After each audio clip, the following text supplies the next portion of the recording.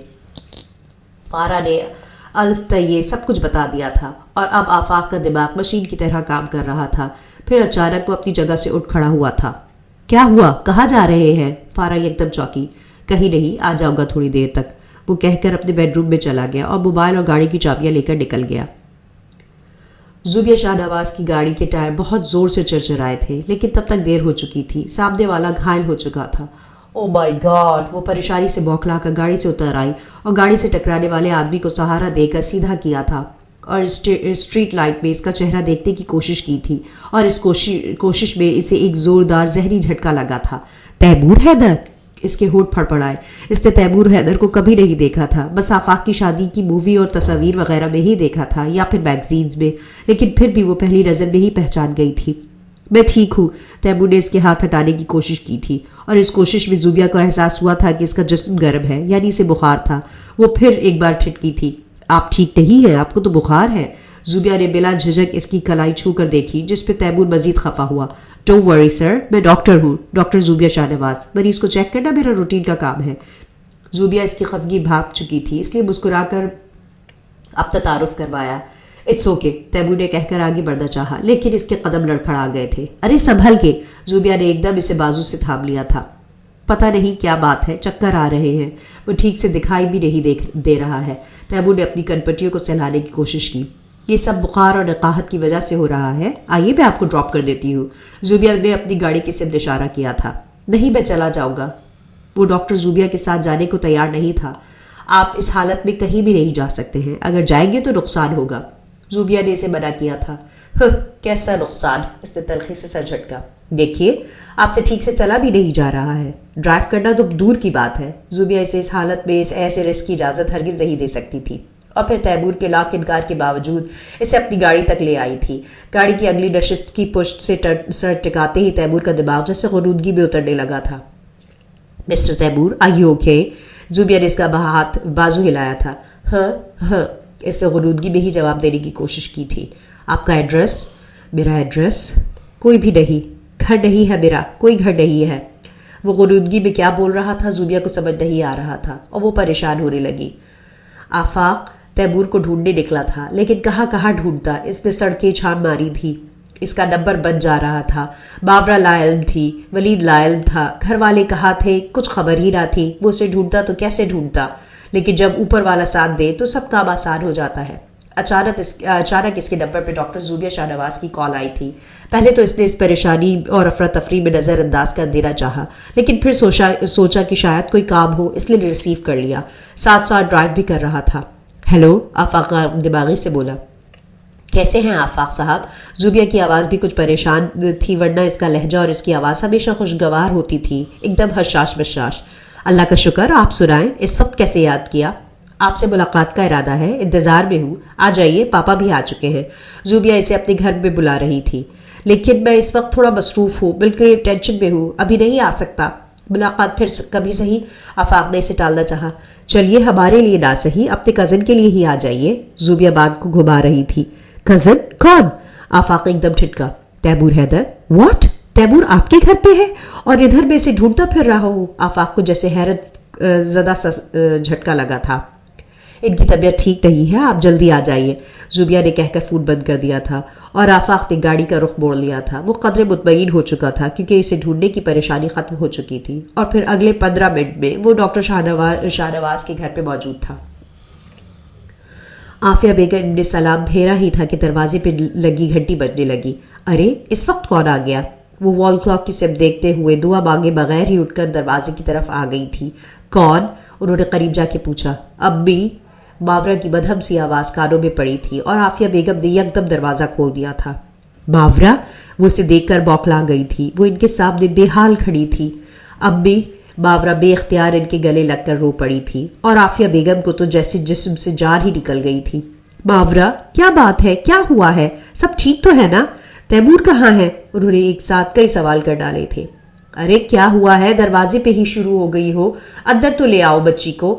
بیگل بھی نماز سے فارغ ہو چکی تھی اور عافیہ بیگم یوں ہی روتی بلکتی ماورا کو ساتھ لیے اندر آ گئی تھی۔ بیٹھو۔ انہوں نے خود ہی سہارا دے کر اسے صوفے پہ بٹھایا تھا۔ میں پانی لے کر آتی ہوں۔ بیگل نے خود ہی جا کر کچن سے پانی لے کر آئی۔ اب بولو کیا ہوا ہے؟ تھوڑی دیر بعد انہوں نے ماورا سے سوال کیا اور ماورا نے ایک بار پھر تڑپ تڑپ کے رونا شروع کر دیا تھا۔ دیکھو بیٹا، اس طرح تو ہونا ہی تھا نا، صبر سے کام لو۔ ابھی نیا نیا زخم ہے، درد تو ہوگا لیکن ایک نہ ایک دن ختم بھی ہو جائے گا۔ وقت کے ساتھ ساتھ سب گھاؤ بھر جاتے ہیں۔ تیمور کا گھاؤ بھر گیا تو تیرے ہی پاس آئے گا۔ آخر کب تک بھاگے گا؟ کہاں جائے گا؟ اس کی منزل تو تم ہی ہو نا۔ بیگل تیمور حیدر کے احساسات دور رہ کے بھی سمجھ سکتی تھی، اسی لیے اس کی طرفداری بھی کرتی تھی۔ لیکن بیگل کب تک کی امید رکھوں؟ کب لوٹے گا وہ میرے پاس؟ ماورا کے اندر کی شدت اسے رلا بھی شدت سے رہی تھی۔ یہ تو گھاؤ بھرنے کی بات ہے کہ کب تک بھرے گا، کب اس کا درد ختم ہوگا، وہ بھلا اور کیا کہتی؟ بیگل آپ یہ کیوں نہیں کہتی کہ کبھی کبھی چھوڑ کے جانے والے واپس نہیں آتے، دور بھاگنے والے ہمیشہ کے لیے ہی دور ہو جاتے ہیں، ان کے پاؤں منزل کا راستہ بھول جاتے ہیں۔ بیگل مجھے صاف بتائیے، مجھے دلاسے مت دیجیے، میرا تسلیوں سے گزارا نہیں ہوگا۔ وہ بلک رہی تھی اور عافیہ بیگم چپ چاپ بیٹی کی حالت دیکھ رہی تھی۔ جب تک وہ محبت کی چاشنی سے محروم تھی تب تک پرسکون تھی، لیکن جب سے محبت منہ کو لگی تھی سکون کا پنچھی اڑ گیا تھا۔ وہ بے چین اور بے کل پھر رہی تھی، تڑپ ایسی تھی کہ ماں کو بھی رونا آ رہا تھا۔ بیگل اسے بہلا بہلا کے تھک گئی تھی۔ ولید کے نمبر پہ کسی اجنبی نمبر سے فون آ رہا تھا، اس نے فوراً اٹھا لیا۔ ولید؟ عزت کی آواز پہ ولید کا کھٹا کھٹ چلتا ذہن ایک دم رک گیا تھا۔ ولید؟ اس نے پھر پکارا۔ مر گیا ولید؟ وہ تو جیسے ایک دم پھٹ پڑا تھا۔ اف کیا ہوا؟ عزت نے گھبرا کے پوچھا۔ یہ تم پوچھ رہی ہو کیا ہوا؟ واہ کیا دیدہ دلیری ہے۔ وہ تو جیسے بھرا بیٹھا تھا۔ لیکن کچھ بتاؤ تو صحیح۔ وہ الٹا اور پریشان ہو رہی تھی۔ کیا میرے بتانے کی کوئی کسر باقی ہے؟ آپ دونوں بہن بھائی کی عشق و عاشقی کا نتیجہ بھگت رہا ہوں میں۔ ولید غصہ سے اگل رہا تھا۔ کیا صرف ہماری عشق و عاشقی تھی؟ آپ کو کچھ نہیں تھا؟ عزت کا دماغ گھوم گیا۔ نہیں ہرگز نہیں، ہمیں اگر تھا بھی تو ہمارے اندر صبر تھا، برداشت تھی، ضبط تھا۔ تم دونوں بہن بھائی میں نہیں تھا، دونوں کو نکاح کی پڑ گئی، اب آ گیا مزہ نکاح کا۔ اس نے عزت کو لتے لے ڈالا تھا۔ تیمور کا غصہ اس پر نکل گیا تھا۔ ولید؟ وہ چبا کر بولی۔ کہا نا مر گیا ولید، وہ لاپرواہی سے بولا۔ میں فون بند کر رہی ہوں، عزت نے دھمکی دی۔ کر دو، وہ ویسے ہی لاپرواہی سے بولا۔ اس پر کوئی اثر نہیں ہوا تھا اور عزت نے کھٹاک سے فون بند کر دیا تھا۔ وہ بڑبڑا کے رہ گیا، لیکن چند سیکنڈز بعد دوبارہ گھنٹی بجنے لگی تھی۔ اس نے پھر ریسیو کر لیا۔ اب کیا ہے؟ وہ عجیب چڑچڑا ہو رہا تھا۔ سنو، میں نے ماورا بھابھی کے لیے فون کیا تھا، ان کو پیغام دے دو وہ اپنی حفاظت کرے، ان کو اور ان کی امی کی جان کو خطرہ ہے، یہاں پلاننگ ہو رہی ہے۔ مجھے ٹھیک سے سنائی نہیں دیا لیکن معاملہ سنگین ہے، پلیز الرٹ رہو سب۔ عزت نے کہہ کر فون دوبارہ بند کر دیا تھا اور ولید موبائل ہاتھ میں پکڑے ہکا بکا رہ گیا تھا۔ ماورا بھابھی اور ان کی امی کی جان کو خطرہ؟ وہ زیر لب بڑبڑایا تھا۔ And of the episode. باقی سنیے آئندہ۔